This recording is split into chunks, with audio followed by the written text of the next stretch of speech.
Welcome to this episode of Power Your Profit podcast. Today, I bring you Reverend Rose Hope.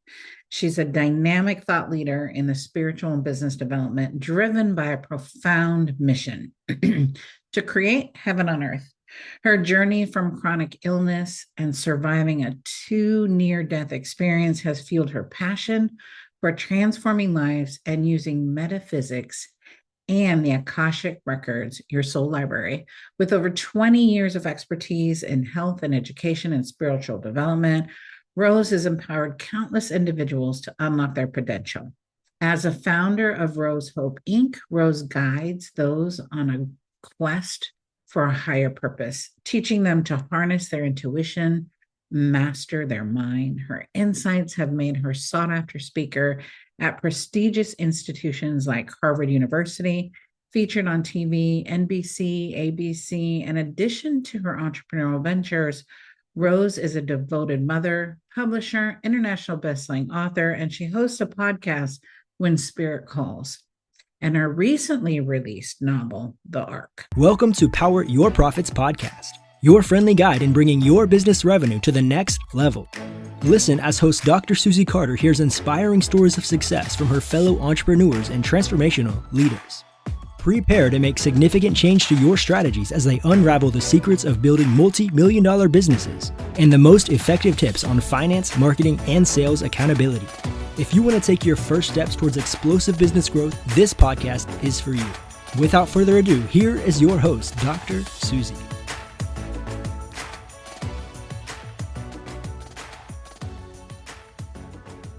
So tell me, how did you get into this work? Oh my gosh. Okay. You want the long story version or the short story version? Medium. How about medium? Okay. So I had two near-death experiences. The first one I was 5, the second one I was 26. And those near-death experience catalyzed this deeper knowing or understanding. So I really started to dive into spirituality and understanding this world. In my second near death, I went to heaven and I experienced a very angelic experience. And so I came back feeling like there's got to be more going on to this world than what meets the eye. And so I started doing research and I started taking classes. I came from a science background. My first career was in EMS and firefighting. So, everything I knew was based on science and the medical system. And so it was very difficult for me as I started to have these experiences that were very spiritual in nature. And then I would have to try and figure out, okay, what was real, what wasn't. And so I went down the rabbit hole, so to speak, and what I discovered was just magic. And so I dove in with both feet. I left my career as a teacher in post-secondary in the healthcare field, and I ended up just focusing on my spiritual business and my practice. And so I've been doing that work now for, oh gosh, well, it's been over a decade. Yeah. That's awesome. So what's been like, how would you describe as someone who challenges the status quo? Because you've been described, right? What's one rule about success or spirituality that you love to completely shatter? The reality is that we all have the knowing within us. We know what is innately good for us. We know what is innately true for us. And what has happened is we've gotten kind of clouded and overshadowed by distraction and conditioning. And hey, you should believe this because I believe this. And so we've lost this sense of self. Yes. So my work is to show people that they're still there, and we've just got to peel back the layers and get rid of the programming and the conditioning in order for them to see the truth of who they are. I find that, like, could be the season I'm in, could be just the season of clients that we're attracting, right? There is that they're done chasing whatever it is, right? They're like, I don't want to do that. And so finding that sense of self, I feel like it's like this tsunami. I don't know if you feel that.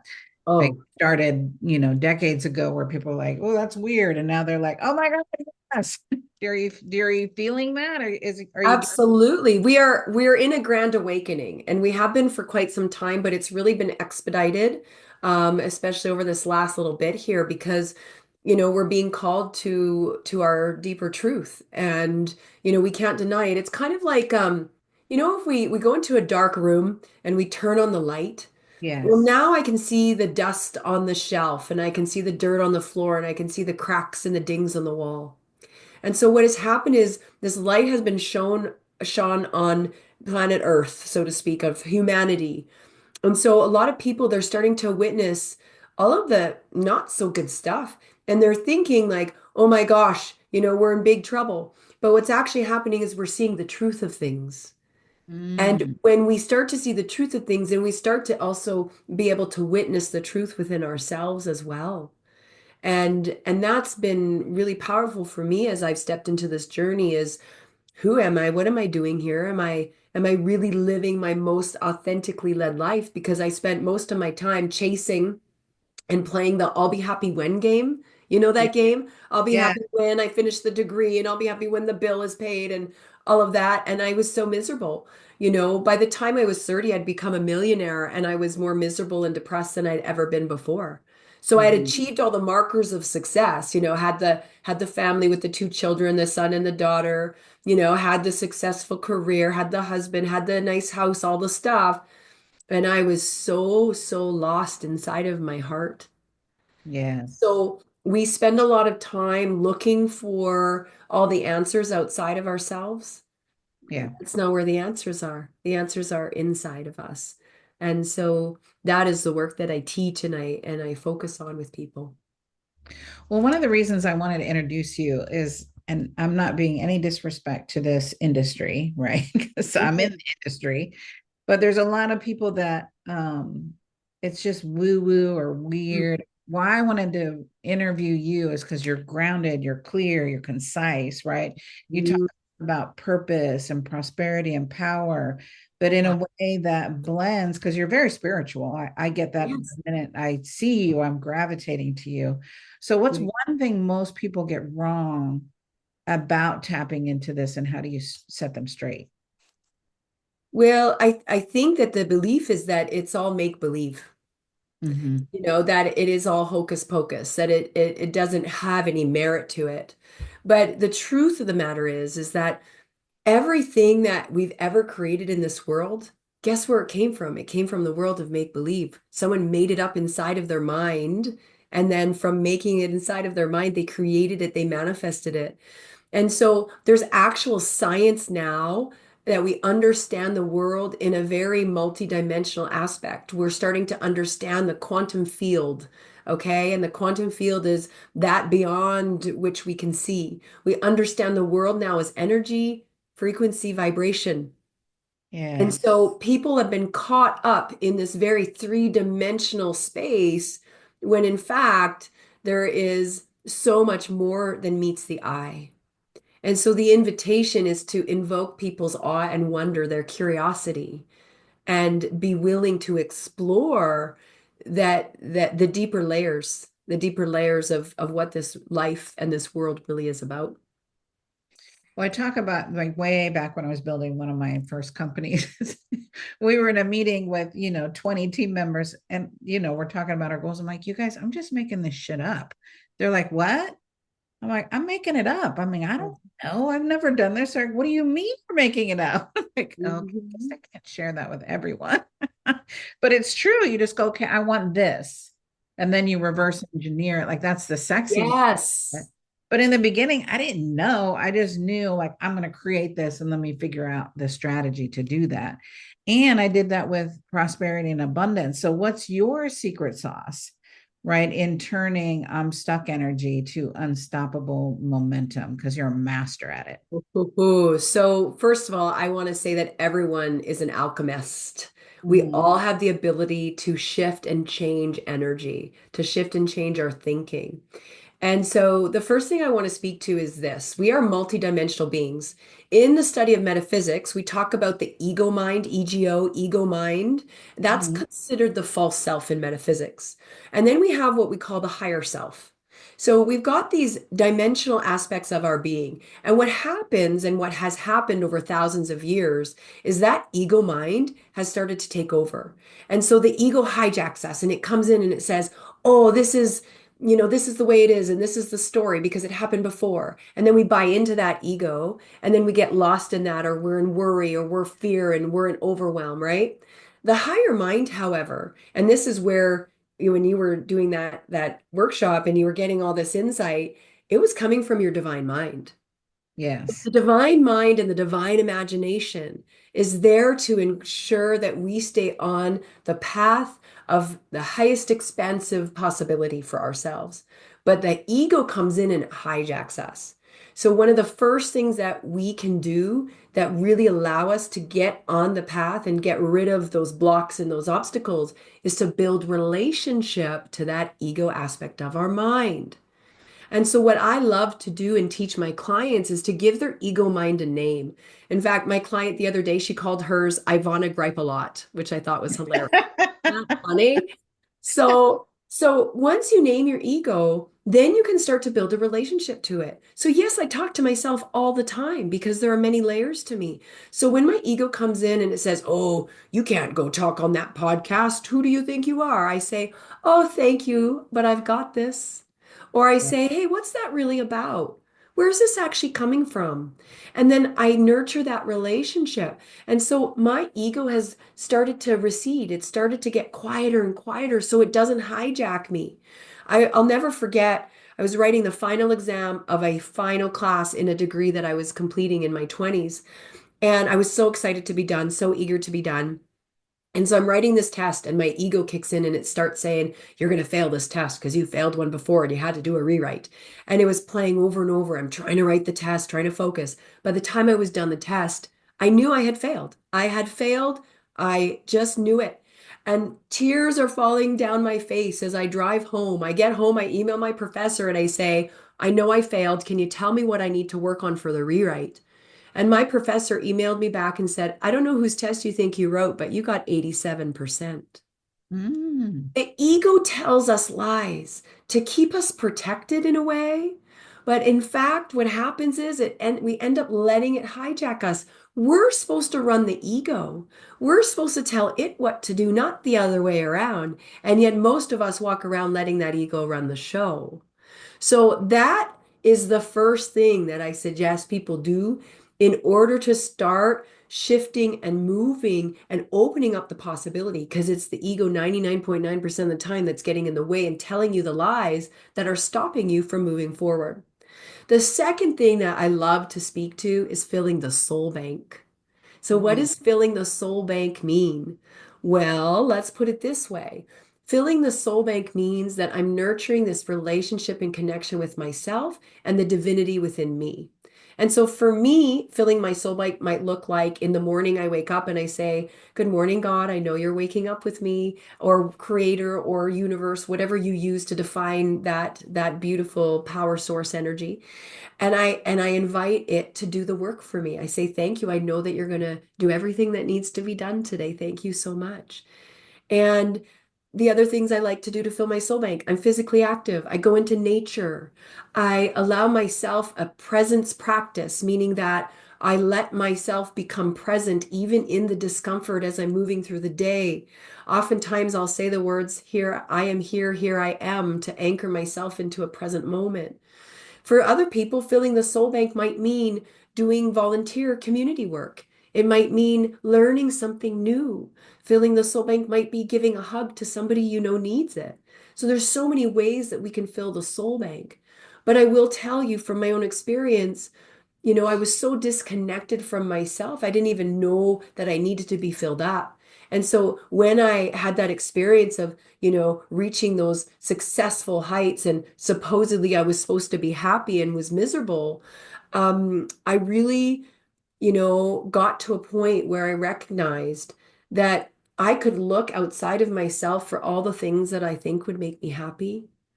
But it will not work if I cannot find happiness in my presence in whatever it is that is happening in that moment. And so when we think about wanting to create happiness, we oftentimes look outside, but that is not where it's found. You see, happiness was innately given to us. Our job is to find it within ourselves, to peel back all the layers and all the gunk in order for us to receive that happiness, that joy, again, whatever it is you want to feel, grace, relief, peace, ease, whatever that might be. One of the things that I talk about is creating heaven on earth. And in order to do that, we've got to create heaven within ourselves.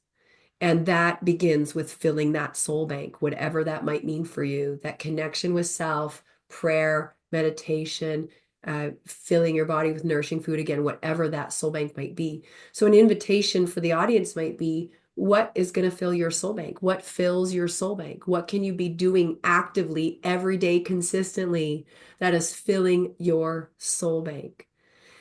The other thing that I want to talk about is that alchemizing of the energy and, building relationship with the ego self, filling the soul bank. Those are things that can help us to alchemize energy. But I want to talk about this for a minute because we get so inundated with all sorts of energies and we have all sorts of feelings that come to the surface: grief, anger, resentment, guilt, shame. And what happens is we tend to push away those perceived low vibration energies, right? We don't want to feel them. They're uncomfortable, they're icky. So we say, oh, I don't want to feel that. And we either distract ourselves or we escape or we numb or we do whatever, right? What's happening is we're keeping ourselves in this almost this like purgatory space when we do that. And so, in order for us to be able to break through and become unstoppable, there's an invitation for us to actually look at those low vibration feelings, for those emotions, and actually build a beautiful relationship with those as well.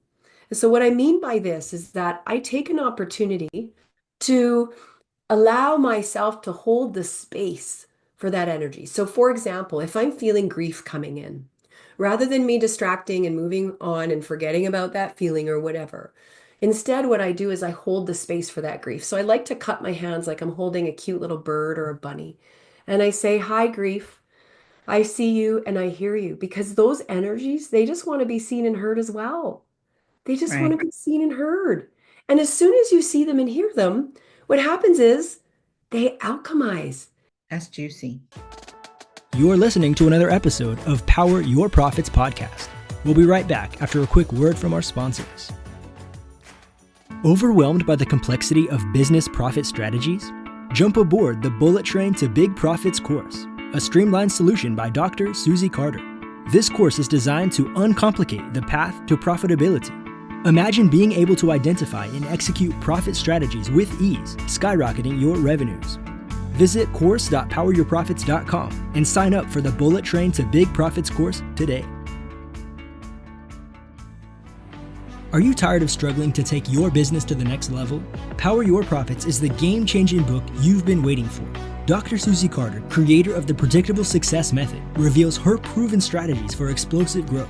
From daily operations to marketing systems, this comprehensive guide empowers you to achieve predictable revenue and profit growth. Don't miss out on this invaluable wisdom. Transform your business today. Find your copy at books.poweryourprofits.com. Those energies go from a lower, denser energy into our higher vibration energy already just by seeing and hearing them. And then if we take it to the next level, we can ask that grief and say, what are you teaching me? What are you showing me? What have you got for me? And that helps to transform that energy. It also helps you to leverage the energy, which means that you can receive the value from that energy or that emotion. Isn't that beautiful? That is beautiful. So now all of a sudden, the grief becomes joy.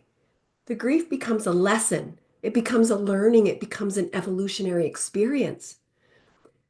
Rather than us perceiving those low vibration energies as bad and rejecting them, instead, we're leveraging them.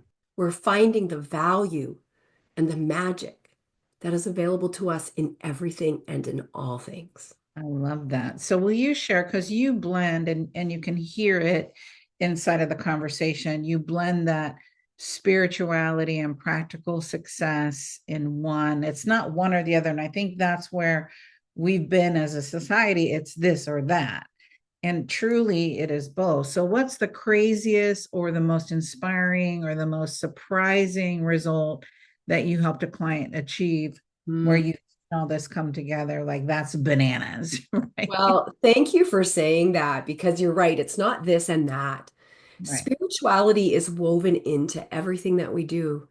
Our invitation is to become aware that it is there and it is already present and alive in our day to day.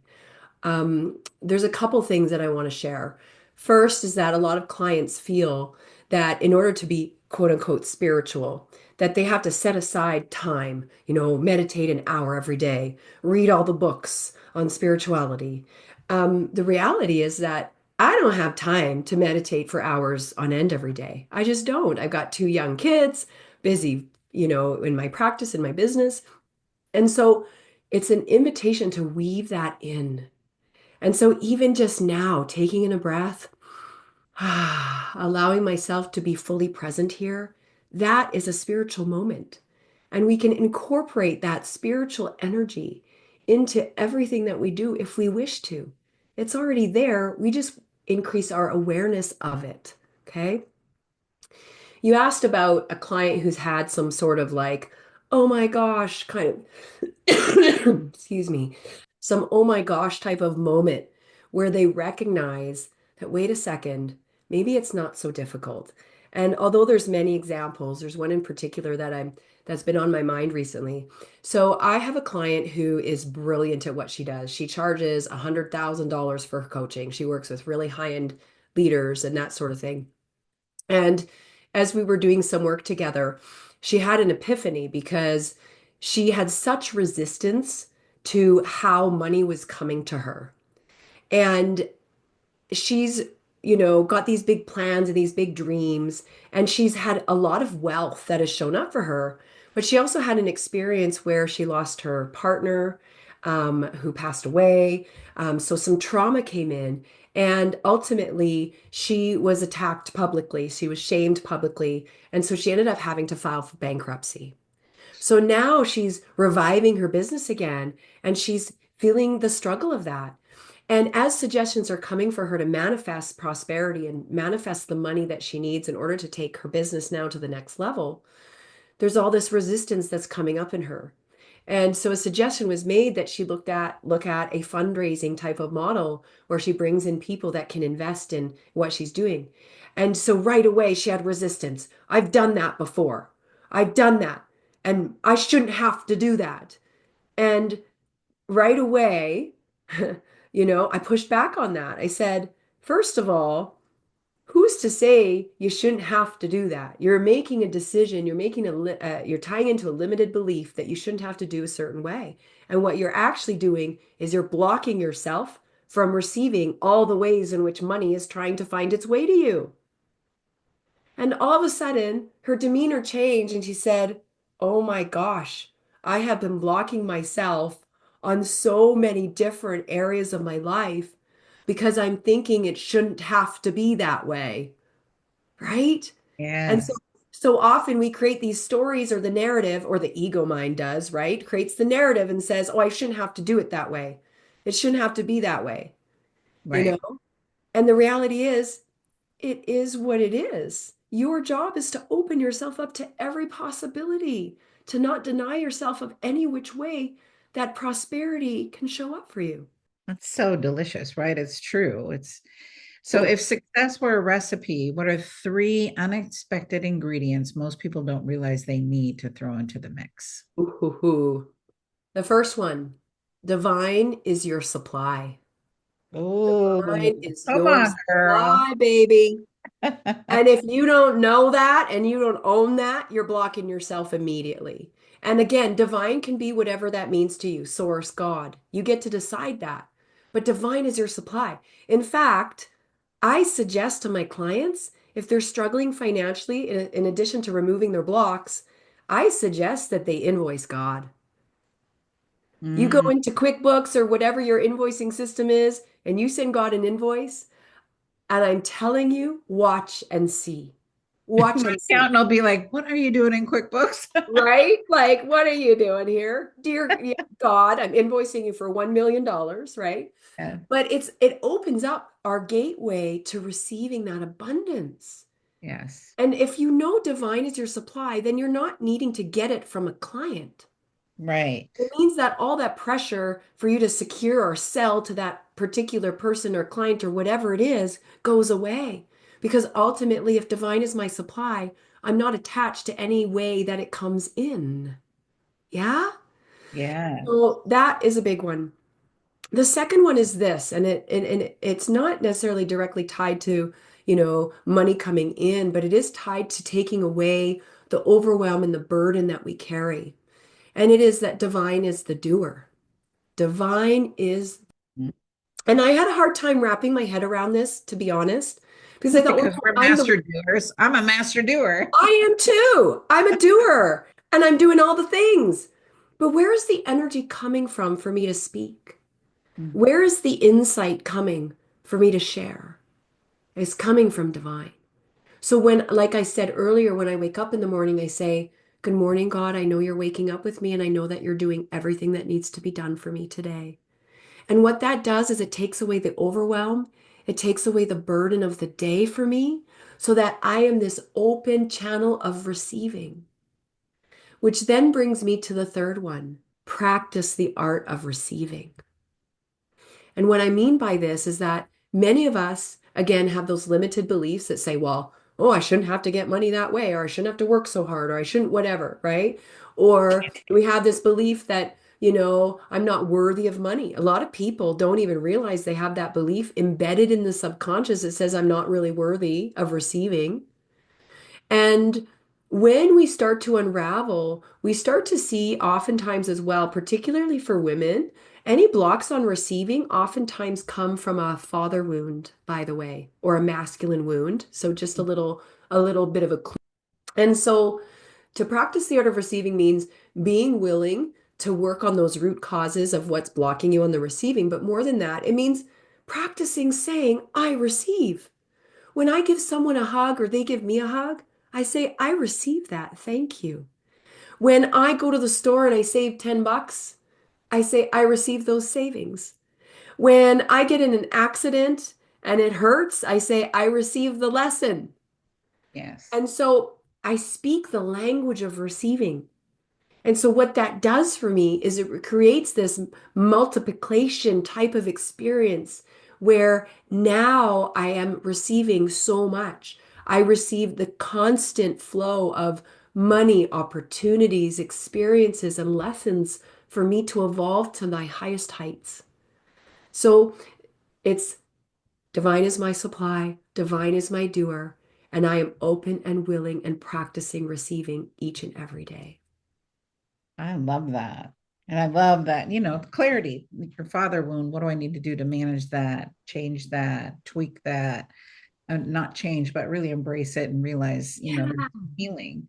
And I think, there's been many times that I'll heal something and then I play bigger and that something comes back, right? I think we always think, oh, I find myself like, really? I'm here again. But now I'm playing bigger, right? I'm playing bigger and now I have to That's it. break through the next limitation, Yeah.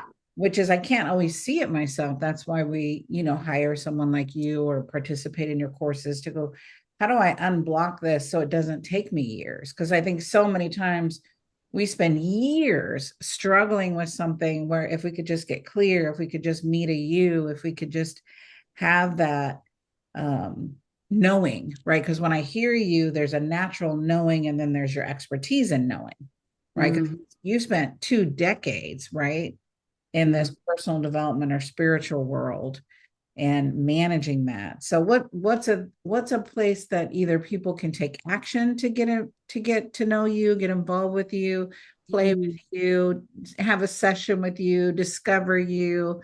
Because if you're like me, it's such a delightful conversation, Yeah. but it's grounded in knowledge and expertise. You just hear it in your speaking. Like you don't have to think about it. You're not looking through notes. There's a natural It's knowing that there. you have there. Yeah. And part of that is trusting that divine is again working through me all the time. And so a couple of things I want to share with people. First of all, I love to give my time.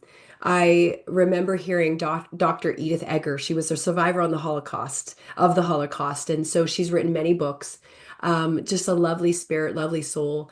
And she has a quote and she says, love is a four-letter word spelled Time. So Mm, when we give our time, we give our love. And so I actually have a little soul blueprint quiz that people can do. And at the end, they will get time with either myself or somebody on my team for a free intuitive session. And so we give our time as part of our overall model of really embracing community and giving back. So that's the first thing. Of course, I invite people to invoke their childlike curiosity. So if something that I shared was like, making me think or making you ponder, then there's an invitation to explore, and they can explore through my podcast called When Spirit Calls, stories of when spirit has nudged people or called people in. And and of course that will start to open things up and create that open up that sense of curiosity. And then I do have a book that's out called The Arc, which is all about helping people to remember who they are.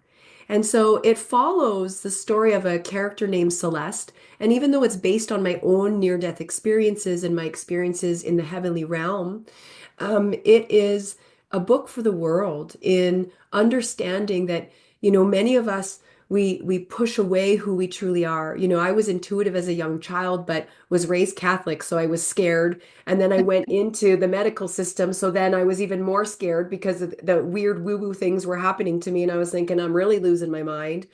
And so I always wanted to have evidence and I wanted to have a logical understanding of things, but it's not so much like that. Once you start to peel back the layers, you start to recognize that, again, there's so much more to this world. And it's our ability to actually have faith. And faith actually precedes the evidence. A lot of people look for the evidence to build their faith. But the invitation's actually to have the faith first, to have the faith in the knowing that the money's coming to you, to have the faith in the knowing that exactly what needs to happen is exactly what's happening. And having that faith then will manifest the evidence in order to then deepen that trust and deepen that faith. And so I invite people to lean into that. And that actually reminds me of a story that I feel like I need to share. Do I have a minute to share a quick little You story? do, yeah. Because again, I needed evidence for everything. And so one morning I had woken up, I was out camping in the forest with my family, and I woke up early before everyone else to go for a walk. And as I open the trailer and I start walking, I see feathers, white feathers everywhere. And right away, I felt the presence of angels. Mm. And it was so palpable. Like I getting goosebumps now talking about it.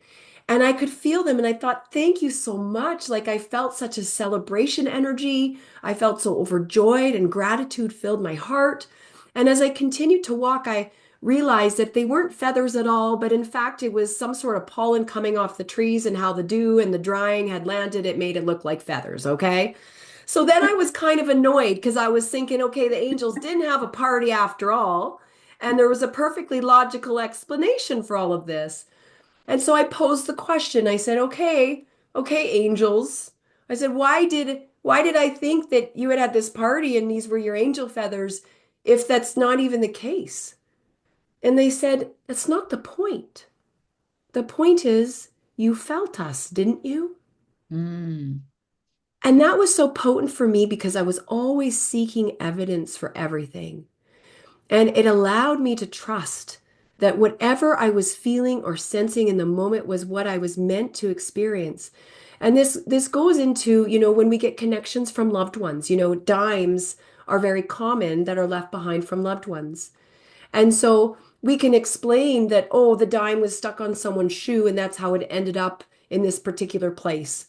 Or we can say that, oh, the dime fell out of someone's purse and that's why it ended up in this drawer, this random drawer, right? We could explain it all away, but that's not the point.